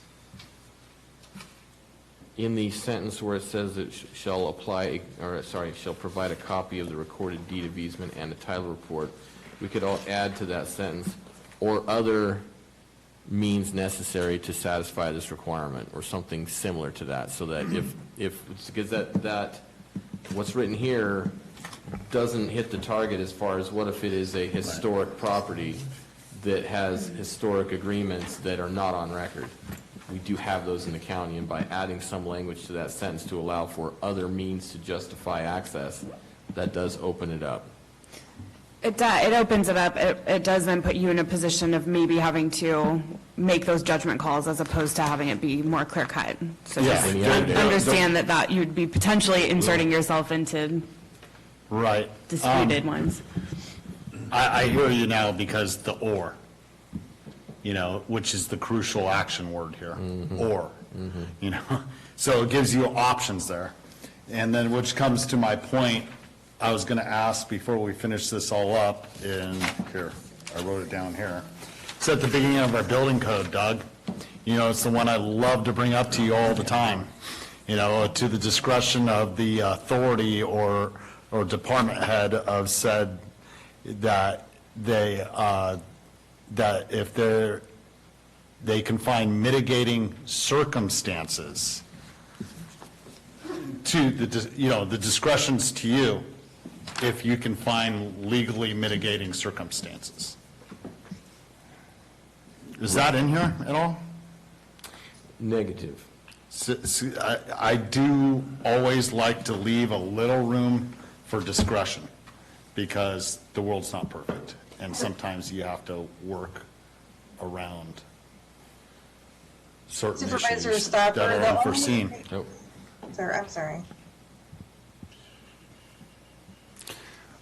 Yeah. Our objective is public safety and access. I think that's clear, what we want to do. So my question to Doug is, do you believe that the barriers that were presented cost-wise from either getting a prescriptive easement put together by the court, finding the title reports, assembling this package, will reduce people's access to getting the life safety measures of having an address? Or do you think it will improve or decrease the amount of applications that will, since we're trying to do a public safety, I'd like to see what your opinion is on that. I can only think of one time in the last 3 years where it has been brought to my attention that they could not find a legal access document or provide a land surveyor's record of or statement to that effect. But we're requiring them to go seek that, pay for the title report, and pay for the land surveyor's time. Well, it is. To be fair, yes. I mean, Okay. but we've issued about, I want to say anywhere from 8 to 20 addresses a week on any given time of the year. So the percentage of this is incredibly low. Well, I think we need a little bit more leeway there. I agree. There could be other ways of going about it. Could they not just get a notarized document from the property owner that they're crossing the property from, saying they gave legal access to them, That would be an easement. that would be an easement. Without going through all the going to court and going through all this other stuff. I mean, if there's no legal deed to it that they can Supervisor find. Toffenelli, the only issue with that is if somebody, if a current owner just tells somebody, even if it's in writing, you can cross my property, that doesn't necessarily run with the land, and if that property then changes hands, if That's it's not recorded, or if somebody doesn't have an easement by way of use. So I mean, That's true, that's true. Because if you buy that property, you're not from the area. It has to run with the property. It Yeah. does, yeah. I can validate multiple times it's a problem even when it's recorded. No, that's true. I've beaten this to death. It might take me 6 years, but I can now count to 3. So. So we're going to change county surveyor to the county building official, Our chief building official, or chief building, sorry, whatever you want to call it, it works for or me. building department, it's all right, chief building, whatever, chief building official. And one other question I have is the last, the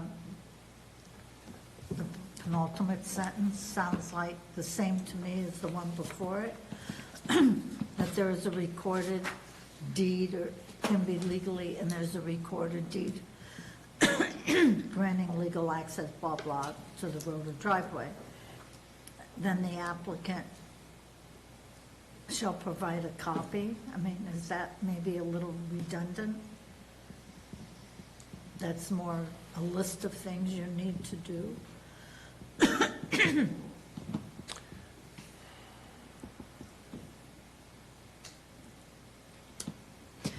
I'm searching for a way to word that differently.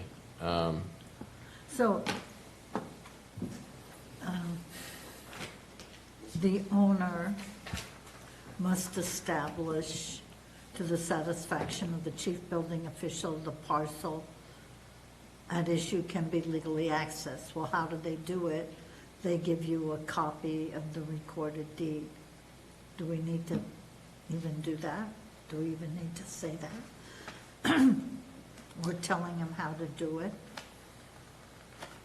I see what you're saying. So if we eliminated that sentence, if we just removed the language that we're proposing, essentially, it really doesn't hurt anything. It does, you could argue that it does open it up, because now we're not requiring the county surveyor's involvement, and we're also not requiring that you show legal access through, the title of the Right, I think, You're I think leaving it then, open to interpretation. I think the intention of that sentence was to do exactly what Supervisor Callaway mentioned, which is basically tell someone how they are to establish to the satisfaction of the building official that Right, there's all I'm legal saying access. Are we drawing the line between procedure and policy? Right, you could, This procedure that should have slid into the, it could, that was going to be my suggestion. You could put that in your procedure document, leave that first sentence, and then the next one would be explaining how they are to prove that. That could go into your procedure, if that was. yeah, just remove the in case of legal access, the applicant requiring the address shall provide copy Right. of blank. Put that in the numbering system. Cut and paste, Doug. Cut, paste. I have a question through this whole process. If these documents are already recorded with the county, what are we then asking that said individual to come and prove to us?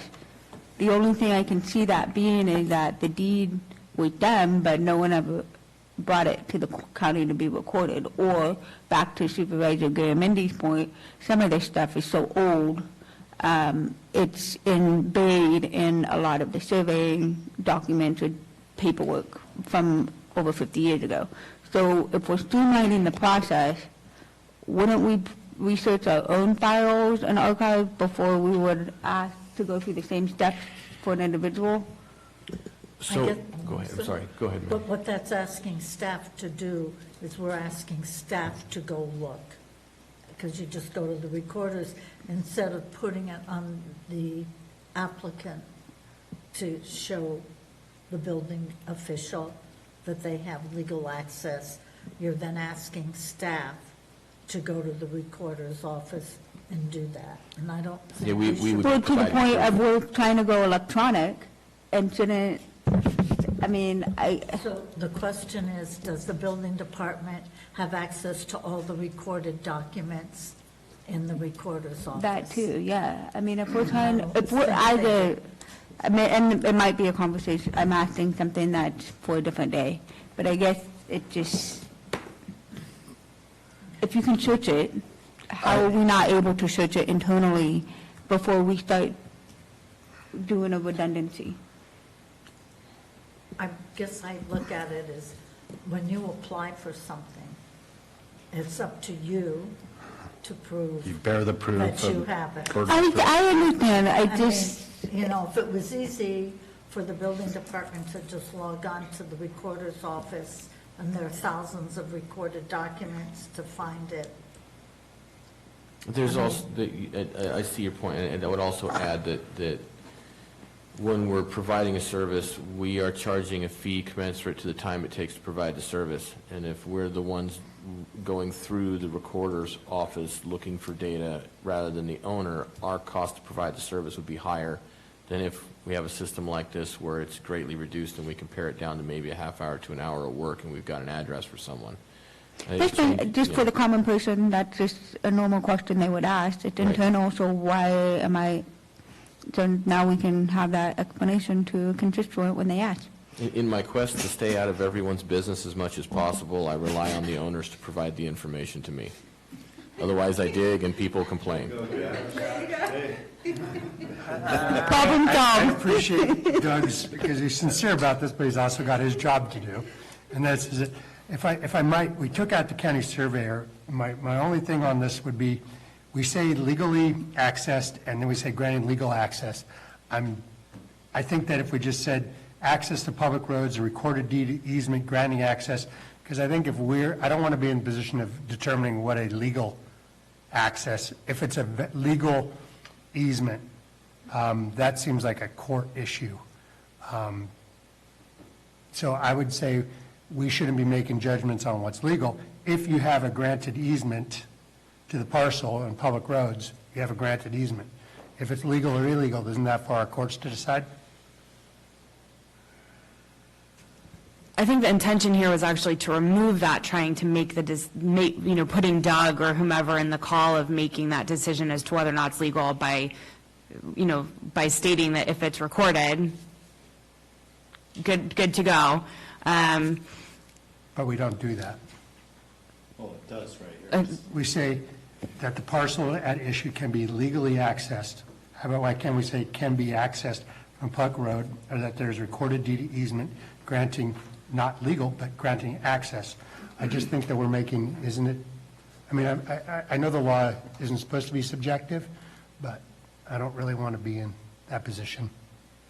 The more we go over this, the more it sounds redundant between the original language and the added language. It might be best to strike it out.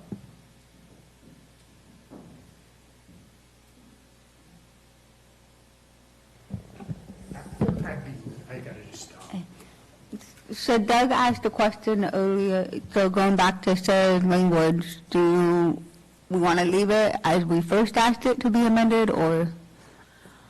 I guess I think we should leave it in, because otherwise we'll just get a document that was notarized, and that's granting easement, you've got it. I think we could take out the last two sentences and change county surveyor to the chief building official, and it's a wrap. Just leave it to the parcel from a private road or driveway. Period. And then how they do it. Doug could put into his procedures. Very good.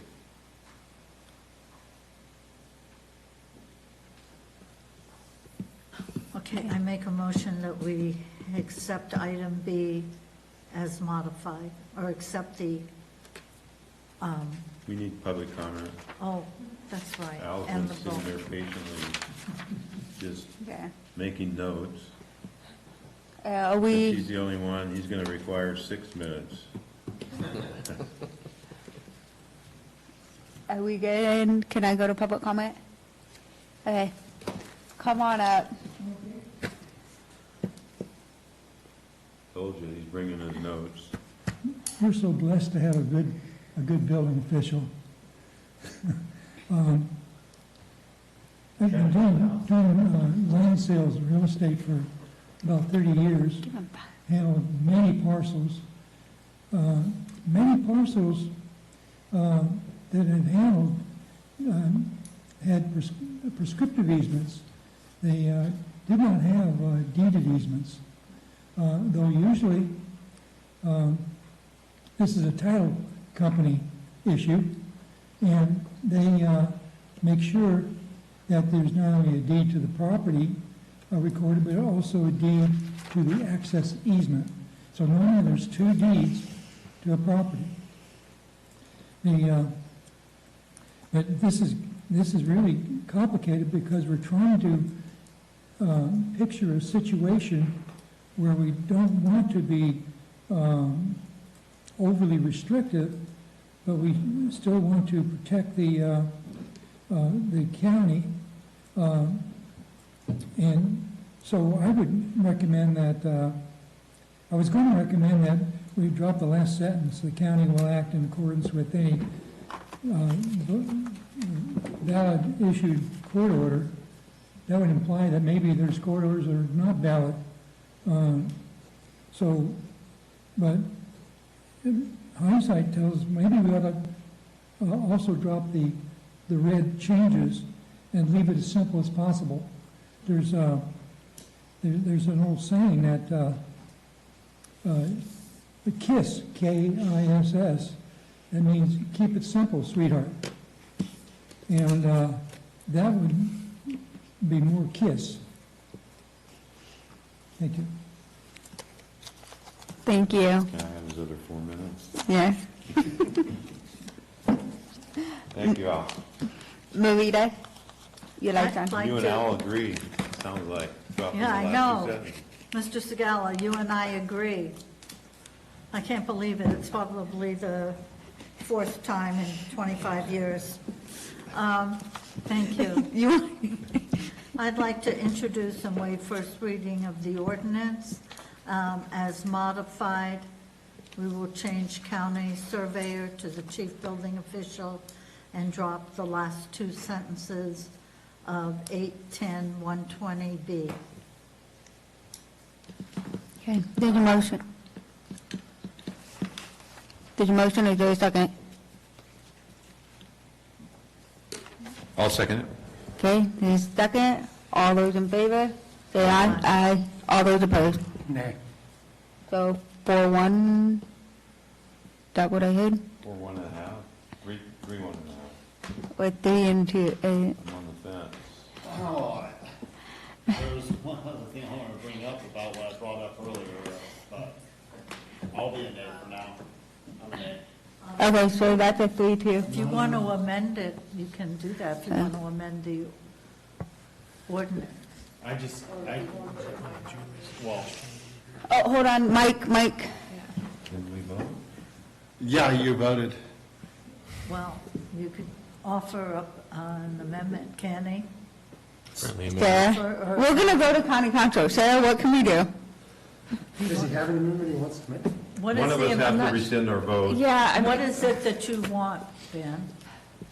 8.10.100, purpose and scope of chapter. You know, for a lot of these what-ifs, C says, "It shall be the responsibility of the building official to assign physical address to all sites, situs." Is that spelled right, first of all? And buildings other than the accessory buildings within the county in conformity with this chapter. And I would like to add,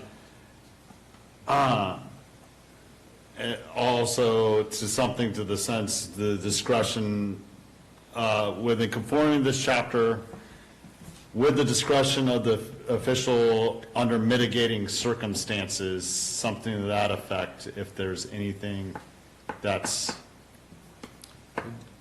So the chief building official is authorized to use discretion in the enforcement of this standard. With mitigating circumstances. Yeah. Right. Right. That, Something to that effect. yes.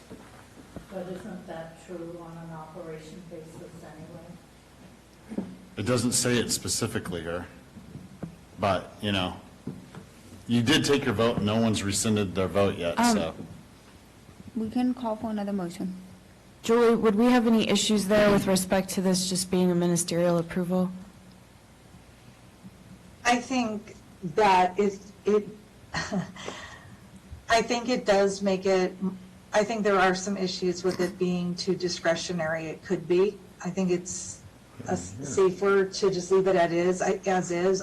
Under a ministerial approval, I mean, I think that as Supervisor Callaway said, it already says to the satisfaction of the building, the chief building official, so that already gives him discretion to look at whether or not access is adequate.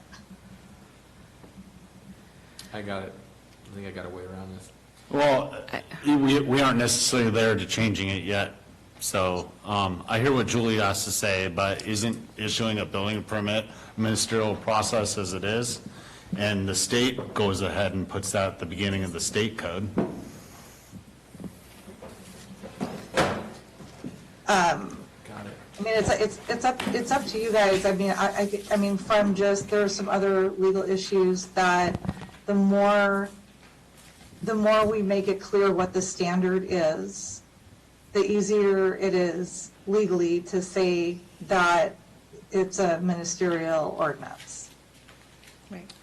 So this is common language in the building code, and in other codes that are ministerial permit regulations. So what I recommend here on item C is the building official is authorized to use discretion in the interpretation of this standard in the event mitigating circumstances prevent strict enforcement of these standards. So something similar to that, where I'm not waiving requirements, I'm interpreting in order to make it fit in the situation where it just doesn't fit. That's pretty common. It is. I would concur, but it's up to the board if they have appetite for that, because they already made a vote. So because the board already voted, if the board wanted to reconsider, someone who's in the majority could make a motion to reconsider, and then we could have a new motion. Okay, is there a motion to reconsider?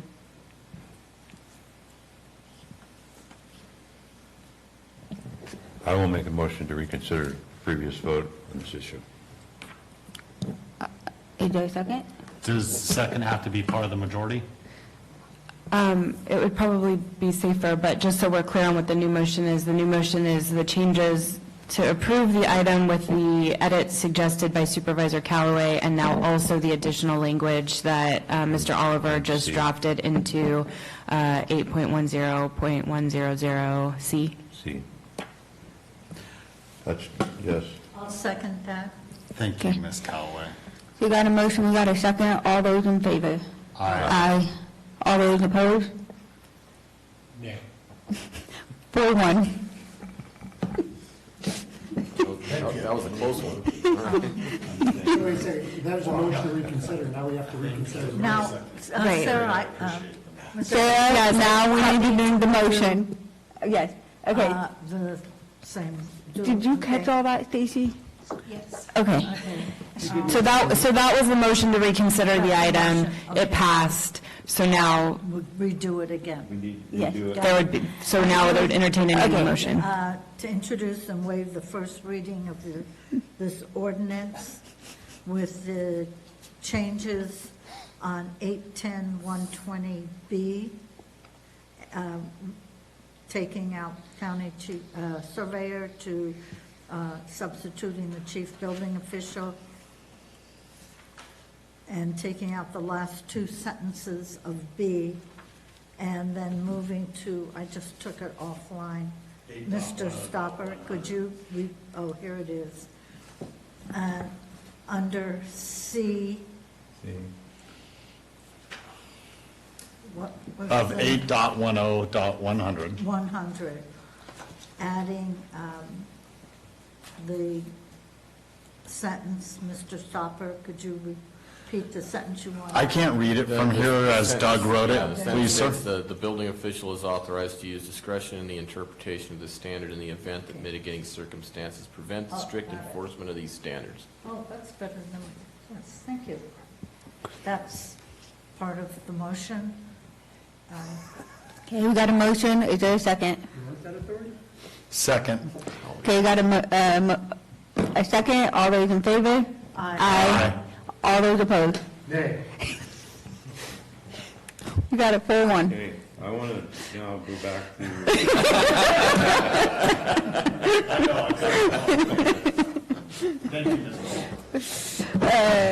Thank you, Doug, for spending about an hour and a half with us. Sorry, Doug. We have one more item. We'll take that really fast, which is supervisor announcements, and I'm going to start to my left with Supervisor Callaway. Mr. Stopper mentioned something which has been ongoing for years and years and years, a business license. And to get a business license in Calaveras, every board says how cumbersome it is, and we haven't done anything about it. I think it would be time to put it on the to-do list for this board, either with me on the board or Mr. Hubbardy on the board, but we keep saying the same thing almost every year, and we do nothing about it. That's all I have. Thank you. Supervisor Garamendi? I agree with Supervisor Callaway, we should get rid of business licenses.